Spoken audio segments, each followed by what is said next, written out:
રજૂઆત કરવાની? છેલ્લા ઘણા ટાઈમથી સત્તાધાર ધામને બદનામ કરવાનું ષડયંત્ર ચાલી રહ્યું છે. એ અંતર્ગત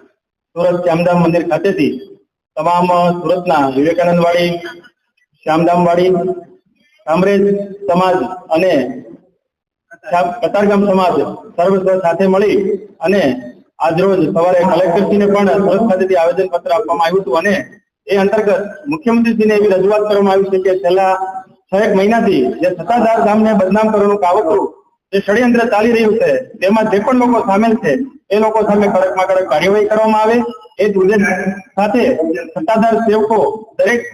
વિસ્તારમાંથી જેમ કે સૌરાષ્ટ્રના દરેક જિલ્લામાંથી 18 આસ્થાનું પ્રતીક એટલે સત્તાધાર ધામ 18 વર્ણની આસ્થા જોડાયેલી છે અને અસંખ્ય વિશ્વ પ્રસિદ્ધ સુપ્રસિદ્ધ મંદિર એટલે કે સત્તાધાર ધામને બદનામ કરવાનું કાવતરું જે પણ લોકોએ ઘડેલું છે એ લોકોને ઝડપથી કાર્યવાહી કરવામાં આવે એવી જ ઉપેક્ષા સાથે અમે સર્વે સત્તાધાર સેવકગણ સદા વિજયબાપુની સાથે છીએ અને રહીશું. આભાર.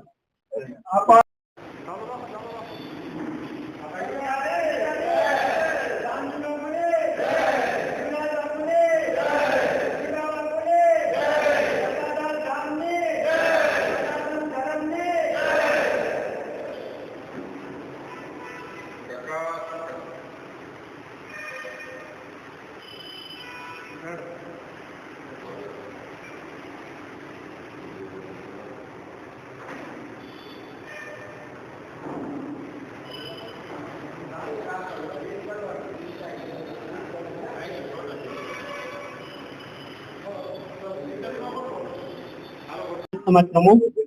આજ રોજ શ્યામધામ મંદિર ખાતે સામાજિક અને સત્તાધારના સેવકગણ દ્વારા મીટિંગનું આયોજન કરવામાં આવ્યું હતું, જેમાં સત્તાધારમાં જે છેલ્લા ઘણા સમયથી વિવાદોનું જે કંટ્રોલ ચાલી રહ્યું છે અન્ય વ્યક્તિઓ દ્વારા એને વહેલીમાં વહેલી તકે સરકાર દ્વારા એને નિવાડો લાવવામાં આવે અને અમારા સત્તાધારને જે આક્ષેપો મૂકે છે અને જેના કારણે જે સેવકગણનું હૃદય કંપાવે એવા કાર્યો થઈ રહ્યા છે તે એને વહેલી તકે નિવાડો આવે અને સત્તાધાર સુખ શાંતિથી ફરી પાછા વિજય બાપુ કરનારા છે. આજે શ્યામધામ મંદિર સુરત ખાતે અમારા તમામ જ્ઞાતિના અને સત્તાધાર સેવકગણ 18 આલમના ભાઈઓ ધાર્મિક ભક્તિઓ અહીંયા સાથે મળી અને એક રજૂઆત એવી કરીએ છીએ કે છેલ્લા 2-3 મહિનાથી અમને સત્તાધારના મહંત ઉપર જે કઈ ખોટા આક્ષેપો થઈ રહ્યા છે, પાયા વિહોણા જે છે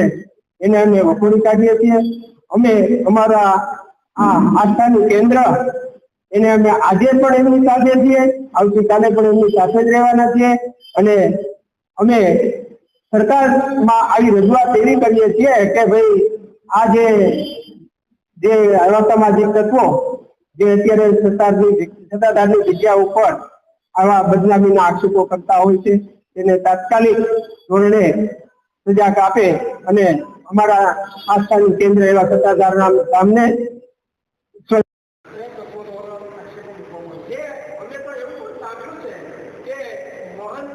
સત્તાધારના માણસ છે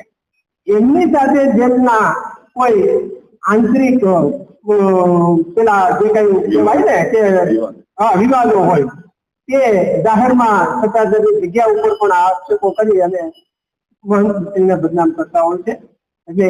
અમે આજે પણ મહંતની સાથે છીએ અને આવતીકાલે પણ સદાય એમની સાથે જ રહેવાનું. જય